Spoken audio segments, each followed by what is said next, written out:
সপ্তদশ শতকের মধ্যভাগ থেকে বাংলায় ইংরেজ ইস্ট ইন্ডিয়া কোম্পানির বাণিজ্য বিস্তৃত হতে থাকে। নানা অসুবিধা সত্ত্বেও তারা মোগল শাসকদের কাছ থেকে নানা সুযোগ সুবিধা আদায়ে সক্ষম হয়।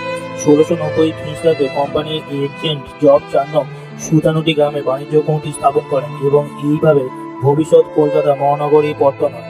সম্রাট অরঙ্গজেবের নির্দেশে বাংলার শাসনকর্তা ইব্রাহিম খান ১৬৯১ খ্রিস্টাব্দে এক ফরমান জারি করে বার্ষিক ৩,০০০ টাকার বিনিময়ে কোম্পানিকে বাংলাদেশে বিনা শুল্কে বাণিজ্যের অধিকার দেয়। ১৬৯৬ খ্রিস্টাব্দে কোম্পানি দুর্গ নির্মাণের অধিকার পায় এবং ১৭০০ খ্রিস্টাব্দে ইংল্যান্ডের রাজা দ্বিতীয় উইলিয়ামের নাম অনুসারে কলকাতার ফোর্ট উইলিয়াম প্রতিষ্ঠিত হয়। ১৬৯৮ খ্রিস্টাব্দে কোম্পানির সুতানুটি কলকাতা ও গোবিন্দপুর গ্রামের জমিদারি সত্ত্ব অর্জন করে।